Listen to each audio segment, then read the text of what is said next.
Assalamu alaikum. I am Sumbul Zahra from Sir Syed Government Girls College. As per the direction of Secretary Education and Director General Colleges, and under the guidance of our worthy Principal Professor Khalda Parveen, today I will going to deliver lecture on applications of Gauss's law. Today we will discuss how we apply Gauss's law with different applications of it which we are using. हम Gauss's law की applications को discuss करने से पहले चंद important points को discuss करते हैं कि गॉसेस लॉ है क्या। हमने गॉसेस लॉ लास्ट टाइम जैसे पढ़ा था कि Gauss's law is flux through any close surface is 1/ε0 times total charge enclosed in it, जिसकी इक्वेशन क्या है, phi E equals to Q/ε0। ये हमें देता क्या है, जैसे कि इक्वेशन से क्लियरली विजिबल है कि ये हमें इलेक्ट्रिक फ्लक्स की वैल्यू देता है।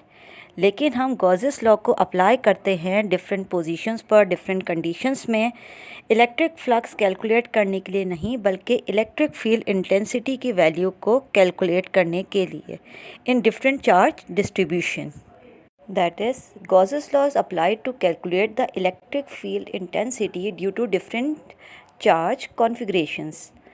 अब सवाल ये पैदा होता है कि how to apply Gauss's law to calculate electric field intensity in different charge configuration.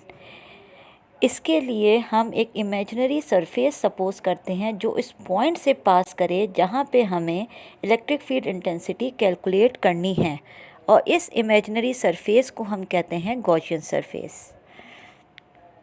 An imaginary closed surface is considered which passes through the point at which the electric intensity is to be calculated or evaluated. This closed surface is known as Gaussian surface. A Gaussian surface is chosen such that the flux through it can be easily evaluated. Gaussian surface, जैसे कि मैंने कहा कि ऐसी होनी चाहिए जिससे electric flux easily calculate हो सके।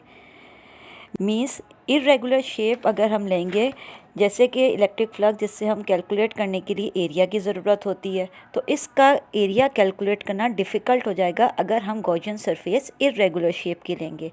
Gaussian surface something regular shape की होनी चाहिए जिससे एरिया कैलकुलेट करना आसान हो, हम फ्लक्स कैलकुलेट कर सकेंगे ईजीली। तीसरा आपके पास पॉइंट है, the charge enclosed bye the Gaussian surface is calculated. फिर हमारे पास जो इस गॉसियन सरफेस में जो चार्ज इनक्लोज्ड होगा वो हम कैलकुलेट कर लेंगे। लास्ट पॉइंट इसमें ये है, यूज़ करते हैं, और फिर लास्ट हम इसको जो है इलेक्ट्रिक चार्ज को यूज़ करते हुए जो हमने कैलकुलेट किया उससे हम इलेक्ट्रिक फील्ड इंटेंसिटी को कैलकुलेट करेंगे। Finally we calculate the electric field intensity by using Gauss's law. Gauss's law की सबसे पहली एप्लीकेशन है intensity of field inside a hollow charge sphere. इसके लिए लाजमी सी बात है कि हम हॉलो स्फीयर कंसिडर करेंगे जिसका रेडियस जो है वो हम r कंसिडर कर रहे हैं, जिसकी सरफेस पे पॉजिटिव चार्ज प्लेस है। पॉजिटिव चार्ज की वजह से हमने इलेक्ट्रिक फील्ड इंटेंसिटी कैलकुलेट करनी है इनसाइड द स्फीयर। अगर याद हो कि हम गॉसेस लॉ को अप्लाई करते हैं इलेक्ट्रिक फील्ड इंटेंसिटी कैलकुलेट करने के लिए, तो इसकी चंद कंडीशंस थी। हमने जहाँ गॉसेस लॉ अप्लाई करना है वहाँ एक गॉसियन सरफेस कंसिडर करनी है, और वो गॉसियन सरफेस वहाँ पे भी होनी चाहिए जहाँ इलेक्ट्रिक फील्ड इंटेंसिटी कैलकुलेट करनी है। हमें इलेक्ट्रिक फील्ड इंटेंसिटी कैलकुलेट करनी है इनसाइड द स्फीयर, तो गॉसियन सरफेस भी इनसाइड द स्फीयर होनी चाहिए जिसका रेडियस हमने लिया है r'। अब गॉसियन सरफेस के ऊपर हम अप्लाई करेंगे गॉसेस लॉ को, इसके ऊपर चार्ज की वैल्यू देखेंगे और फ्लक्स की वैल्यू कैलकुलेट करेंगे। Let phi be the flux through the close surface which is Gaussian surface. Charge enclose by the Gaussian surface, जो गॉसियन सरफेस के अंदर, क्योंकि कोई चार्ज इनक्लोज नहीं है, सरफेस के ऊपर चार्ज है, तो charge enclose by the Gaussian surface जो है वो ज़ीरो है। ये चार्ज, जैसे कि कहा, ये चार्ज स्फीयर के ऊपर प्लेस्ड हैं, गॉसियन सरफेस में कोई चार्ज नहीं है, तो इसके लिए चार्ज की वैल्यू ज़ीरो है। अब हम गॉसेस लॉ को अप्लाई करते हैं, phi E equals to Q/ε0।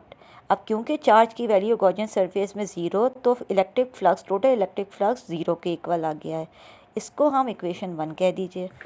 अब हम इस आपने एक और रिलेशन हमने पढ़ा है कि इलेक्ट्रिक फ्लक्स को कैलकुलेट करने के लिए जो है phi E equals to E dot A. अगर हम दोनों इक्वेशंस को कंपेयर करें, इक्वेशन 1 और इक्वेशन 2 को, तो हम कहेंगे E dot A equals to 0। अब ई डॉट ए दो कंडीशंस में ज़ीरो हो सकता है, या तो एरिया जो है वो ज़ीरो हो, वेक्टर एरिया, या इलेक्ट्रिक फील्ड वो ज़ीरो हो। हमारे पास गॉसियन सरफेस का जो रेडियस है वो है r और स्फीयर का रेडियस है r डैश, तो एरिया तो ज़ीरो हो नहीं सकता। मतलब है कि हॉलो स्फीयर के इनसाइड इलेक्ट्रिक फील्ड जो है वो ज़ीरो है। So interior of the hollow charge metal surface is field free region. हमने ये रिज़ल्ट जो है कंक्लूड किया है आपकी फ़र्स्ट एप्लीकेशन से कि interior of the hollow charge metal sphere is the field free region, means inside the sphere there is no electric field, वो फील्ड फ्री रीजन है। अब हम इसको कहाँ अप्लाई कर सकते हैं, इसको हमें देखना है। Any apparatus placed within a metal enclosure is shielded from electric field। हम सेंसिटिव इक्विपमेंट जिन्हें हमें इलेक्ट्रिक फील्ड इंटेंसिटी से प्रोटेक्ट करना होता है, उन्हें हम मेटल इनक्लोजर के अंदर प्लेस करते हैं। जैसा कि सैटेलाइट, उसका अपैरेटस बहुत सेंसिटिव होता है और outer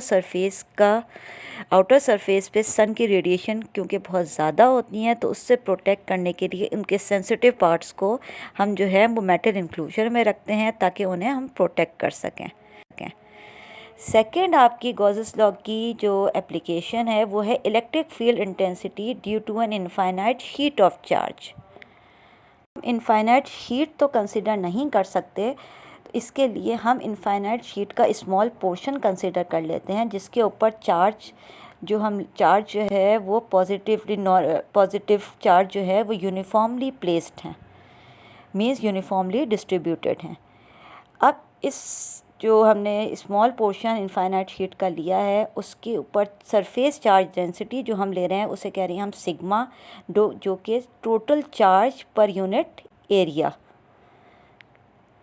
quantity of charge and unit area हम कंसिडर करेंगे, जिससे हम टोटल चार्ज जो हमारे पास आ जाएगा वो हो जाएगा sigma into A, means charge density into area. अब हमने इनफाइनाइट शीट ऑफ चार्ज का जो स्मॉल पोर्शन कंसिडर किया है उससे किसी सर्टेन डिस्टेंस पॉइंट पे एक पॉइंट P हम ले रहे हैं जिसके ऊपर हमने इलेक्ट्रिक फील्ड इंटेंसिटी की वैल्यू कैलकुलेट करनी है। अब याद होगा कि हमने गॉसेस लॉ कैसे अप्लाई किया था।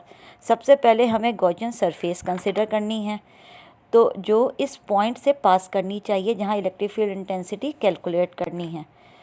हम एक सिलिंड्रिकल फॉर्म की गॉसियन सरफेस कंसिडर कर लेते हैं और उसके ऊपर एक पॉइंट P कंसिडर करते हैं जो एक साइड पर एग्जिस्ट करता है उस सिलेंडर के। वहाँ इलेक्ट्रिक फील्ड इंटेंसिटी कैलकुलेट करेंगे हम इस सरफेस पे गॉसेस लॉ को अप्लाई करते हैं, फ्लक्स की वैल्यू कैलकुलेट करते हैं और फ्लक्स की E डॉट ए के साथ कंपेयर करते हैं और फिर फाइनल रिज़ल्ट निकालेंगे, जैसे कि हमने अपनी प्रीवियस एग्जाम्पल में किया है। तो electric flux through the Gaussian surface वो आपके पास phi E equals to phi 1 plus phi 2 plus phi 3। हमारे पास जो सरफेसेस है गॉसियन सरफेस वो हैं 3, मीन्स सिलेंडर का फ्रंट पार्ट ओपनिंग जिस पे हमने पॉइंट P कंसिडर किया है, सिलेंडर का बैक साइड वो भी एज इट इज़, और उसका मिडल पोर्शन जो कि कर्व एरिया है। ये 3 आपके पास हो गए, फाई 1, फाई 2 एंड फाई 3। तो फाई 1 जो है वो एरिया का फ्लक्स है जिस पे पॉइंट P जो है वो लाई कर रहा है, means front area of the cylinder, और phi 2 back area of the cylinder, और फाई 3 जो है जिसे हम ले रहे हैं कर्व सरफेस जो कि मिडिल पोर्शन है सिलेंडर का। तो आपके पास अगर हम जो है वो फ्रंट पोर्शन जिस पे जो है पॉइंट P लाई कर रहा है, अगर हम जो है वो सिलेंडर का वहाँ देखें तो वहाँ पे electric field lines and area दोनों आपस में पैरेलल हैं, दोनों की डायरेक्शन जो है वो क्या है, पैरेलल है। तो मीन्स के दोनों के दरमियान एंगल क्या बनेगा, 0 डिग्री। इसी तरह से आपके पास अगर back side of the cylinder पे आप देखें तो वहाँ भी इलेक्ट्रिक फील्ड लाइंस और यूनिट एरिया एक दूसरे के नॉर्मल हैं, मींस पैरेलल हैं। तो आपके पास वहाँ पे भी आपके पास जो है वो एंगल दोनों के दरमियान क्या बनेगा, 0 डिग्री।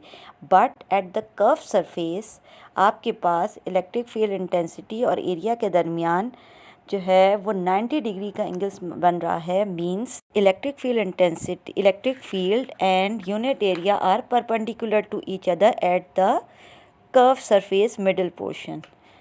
तो अगर हम लें तो आपके पास जो है वो cos 90 की वैल्यू जो 0 होती है, तो आपके पास जो टोटल फ्लक्स बचा है वो बचा है दोनों front surface and outer surface, back surface की वजह से।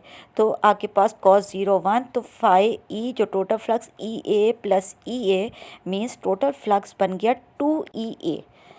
इसको आप इक्वेशन जो है वो 1 ना कह दीजिए।